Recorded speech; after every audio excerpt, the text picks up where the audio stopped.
திரு M Kumar, தொடர்ச்சியாக BJP எப்படி ஜெயிக்குது அப்படின்ற ஒரு கேள்வி வந்தப்போ தான் 6 மாதம் தொடர்ச்சியாக வேலை பார்த்து ஆதாரங்கள் எடுத்திருக்கதா ராகுல் காந்தி சொல்கிறார். மகாராஷ்டிராவில் ஒரு 3 கட்சிகளே அழிக்கப்பட்டிருக்கு, ஒரு பலம் வாய்ந்த கட்சிகள் அழிக்கப்பட்டிருக்கு, இதன் பின்னணியில் தேர்தல் ஆணையத்துடைய சதி இருக்கு அப்படின்றாரு ராகுல் காந்தி.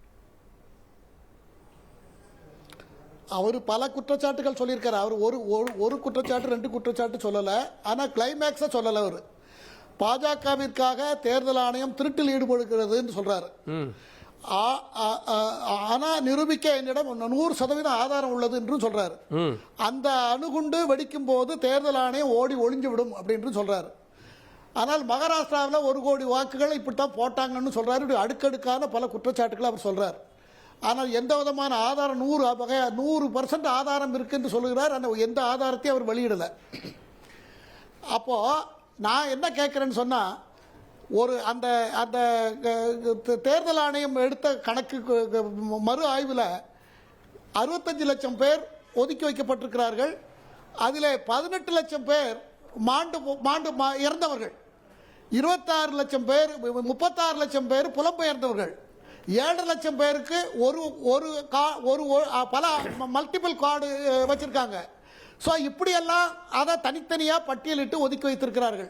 அப்போ இந்த கார்டின் பேரில் ஒரு தேர்தல் நடந்து இவங்கள பேரில் வேற யாராவது ஓட்டு போட்டால் ஜனநாயகத்துக்கு விரோதம் இல்லையா?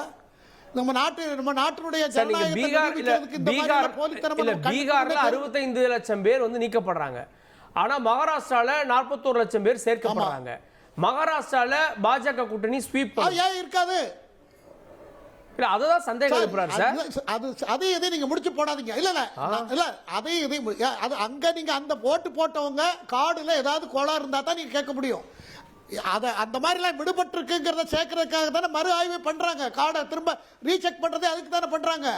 11 ஆவணங்களை கொடுத்துருக்காங்க. 11 ஆவணத்துல அந்த ஆதார் கார்டில் ரூபா நோட்டுலேயே நம்ம ரூபா நோட்டு நம்ம நம்பி தான் ரூபா நோட்டை அச்சடித்து ரிசர்வ் பேங்க் எல்லாம் விநியோகம் பண்ணிக்கிட்டு இருக்கு, நம்மலாம் பயன்படுத்திக்கிட்டு இருக்கோம்.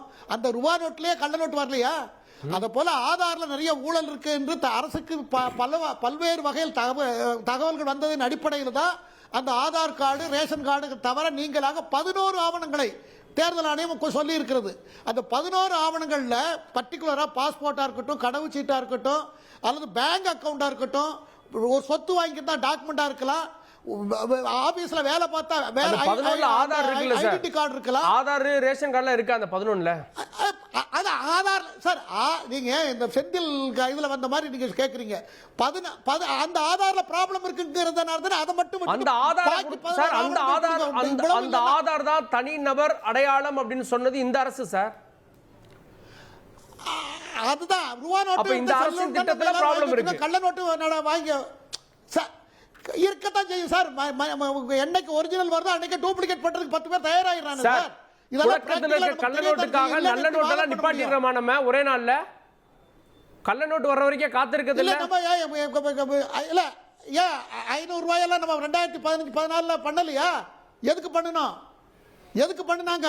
கள்ள நோட்டு நடமாட்டத்தை தடுக்கிறதுக்கு தான், கருப்பு பணத்தை தடுக்கிறதுக்கு தான். கருப்பு பணம் பண்றதுக்கு நம்ம நாட்டு அதான் கள்ள நோட்டு இருக்கு, இன்னைக்கு இருக்கு. அப்பப்போ கேஸ் பேப்பர்ல படிக்கலையா நம்மலாம்?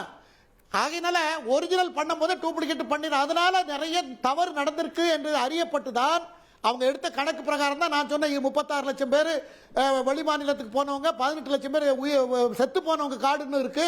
அதை மிஸ்யூஸ் பண்ணிடக்கூடாதுங்கிறதெல்லாம் இவ்வளவு நன்மை நடந்திருக்குல்லவா?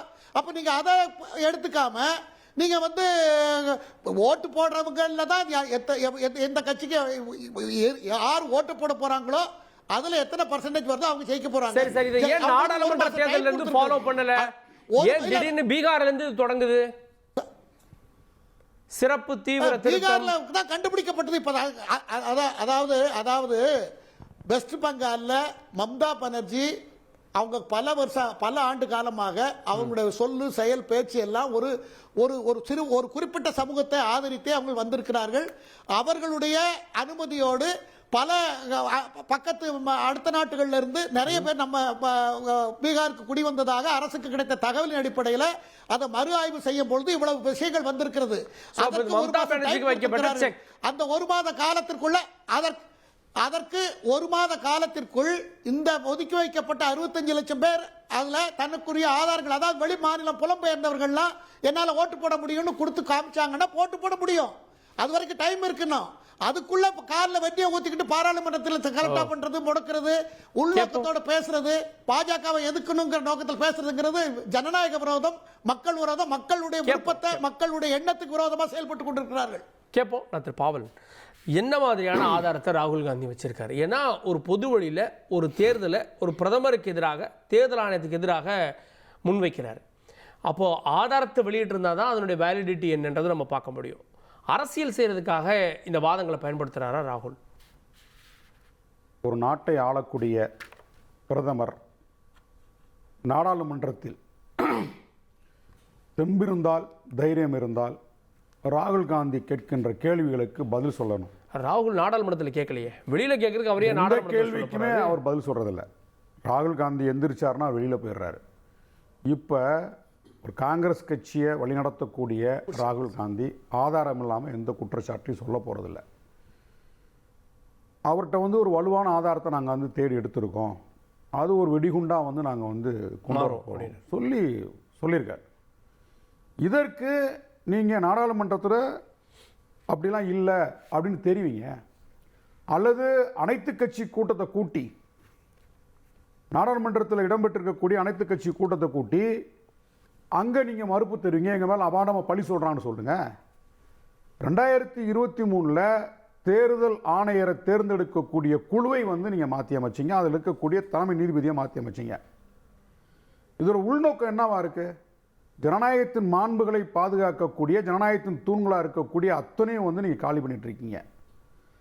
தேர்தல் ஆணையத்தை உங்களுக்கு சாதகமாக வச்சுக்கிறீங்க, அமலாக்கத்துறையை உங்களுக்கு சாதகமாக வச்சுக்கிறீங்க, வருவாய் அதாவது இன்கம் டேக்ஸ்னு சொல்லக்கூடிய அந்த துறையை உங்களுக்கு சாதகமாக வச்சுக்கிறீங்க. அப்போது உச்சநீதிமன்றத்தையும் உங்களுக்கு சாதகமாக பயன்படுத்திக்கிறீங்க. இப்போ இராணுவம் மட்டும்தான் மிச்சம் இருக்குது, இராணுவத்தையும் மெல்ல மெல்ல உங்களுக்கான ஒரு அமைப்பாக மாற்றிட்டு இருக்கீங்க. நீங்கள் மகாராஷ்டிரா தேர்தலை பற்றி ஒரு வாதம் இங்கே வந்தது.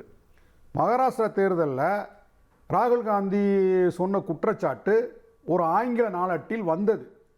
நீங்கள் ராகுல் காந்தி சொன்னது தவறுனா ஏன் நீங்கள் நீதிமன்றத்தில் வழக்கு போட்டிருக்கலாம்ல?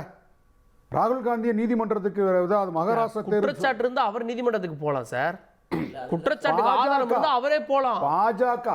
பாஜக போயிருக்கலாம்.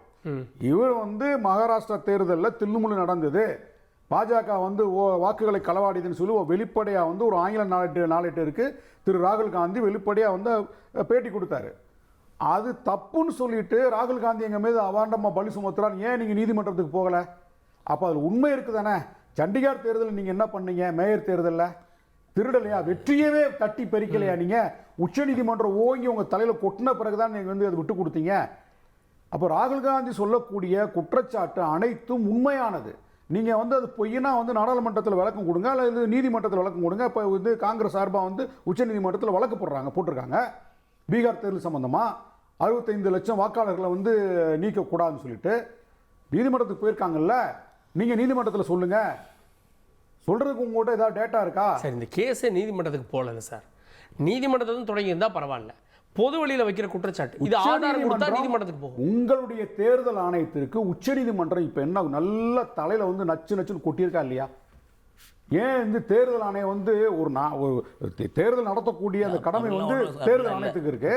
அப்போ தேர்தல் ஆணையமே முறைகேடை கடைபிடிக்கும் போது இந்த நாட்டின் மிகப்பெரிய ஒரு அதிகார வலிமையாக இருக்கக்கூடிய, ஜனநாயகத்தின் தூணாக இருக்கக்கூடிய உச்சநீதிமன்றம் கண்டிச்சிருக்கா இல்லையா? இதுவே உங்களுக்கு பெரிய அவமானம் தானே. உச்சநீதிமன்ற வழிகாட்டுதல் இருக்கா இல்லையா? நீங்க தேர்தல் வாக்காளர் அடையாள அட்டையே செல்லான்னு என்ன அர்த்தம்? 2021 தேர்தலில் அன்றைக்கு வாக்களித்தவர்கள் மட்டும்தான் வாக்களிக்கணும். 2025க்கு தேர்வு செய்யப்பட்ட அந்த வாக்காளர் பட்டியலில் நாங்கள் தேர்வு செய்யப்பட்டவர்கள் 65 லட்சம் பேர் நாங்கள் நீக்குவோம் அப்படின்னா இது என்ன? அதுக்கு காரணம் இருக்குல்ல சார். அதில் 35 லட்சம் பேர் பிற மாநிலங்களுக்கு இடம்பெயர்ந்து விட்டார்கள். இறந்தவங்க புலம்பெயர்ந்தவங்க போக எஞ்சி இருக்கக்கூடியவர்களுக்கு அதுல ஃபேக் டாக்குமெண்ட்ஸ் இருக்கு. கூடிய உரிமையை கொடுக்கணுமா கொடுக்க கூடாதா? ஒரு எலெக்ஷன் கமிஷன் என்ன சொல்லுது? மாஸ் இன்க்ளூஷன், மாஸ் டெலிஷன் கிடையாது. மாஸ் டெலிஷன் கிடையாது. இந்த அதாவது என்ன ஒருபோதும் அதாவது தேர்தல் ஆணையம் என்ன ஒவ்வொரு முறையும் ஒவ்வொரு தேர்தல் காலகட்டத்தில் என்ன சொல்றாங்க, வாக்காளர்களை வந்து அதிகப்படுத்தணும், அனைவரும் வாக்களிக்கணும், எல்லோரும் வாக்களிக்க வாங்க, அதுதான் ஜனநாயகம், உங்களுக்கு ஜனநாயக கடமை வந்து நிறைவேற்றுங்க, அப்படிதான் மக்களுக்கு வந்து அறிவிப்பு கொடுக்குறாங்க. அப்போ இந்த நாட்டுக்குள்ள காலங்காலமாக வாழக்கூடிய மக்களை வந்து நீ வாக்களிக்க வராத, நீ வந்து பெர்த் சர்டிஃபிகேட் கொண்டு வா, உன் கையில் அரசாங்கமே கொடுத்த ஆதார் அட்டை செல்லாது, அரசாங்கமே கொடுத்த வாக்காளர் அடையாள அட்டை செல்லாது, அரசாங்கமே கொடுத்த ரேஷன் கார்டு செல்லாதுன்னா இது என்னது? இது எங்க போய் சொல்றது? ஒரு விஷயம் எங்க போய் சொல்றது? இருங்க சார், நான் பேசிக்கிறேன். உங்க ரவுண்ட்ல நான் வரவே இல்லை, பேசாம இருக்கேன். சொல்லுங்க, நீங்க நான் பதில் பேசுறப்ப நான் குறுக்கிட்டா நீங்க பதில் சொல்லிருக்க முடியாது. ஓகே, சொல்லுங்க, நான் பதில் சொல்றேன்ல. அப்ப ஒரு நாட்டை வழிநடத்தக்கூடிய ஒரு அரசுக்கு ஜனநாயகத்தை பாதுகாக்கக்கூடிய, அரசமைப்பு சட்டத்தை பாதுகாக்கக்கூடிய கடமை இருக்கு. இது முற்றிலும் இவங்க செய்யறது அரசமைப்பு சட்டத்துக்கு எதிரான போக்கு. தேர்தல் ஆணையம் அரசமைப்பு சட்டத்தின் உட்பட்டது. சுப்ரீம் கோர்ட் வந்து அரசமைப்பு சட்டத்தின்படி தான் வழி நடக்குது. அப்ப தேர்தல் ஆணையம் இன்றைக்கு தவறாக நடக்கிறது என்று உச்சநீதிமன்றமே வந்து கண்டிச்சிருக்கு. அப்ப அரசமைப்பு சட்டத்திற்கு எதிரான ஒரு போக்கை தேர்தல் ஆணையம் கடைபிடிக்கும் போது அதை பாஜக எப்படி ஆதரிக்குது? அதனால சொல்றோம், தேர்தல் ஆணையம் உங்க கட்சியோட ஒரு கிளையா இருக்குது.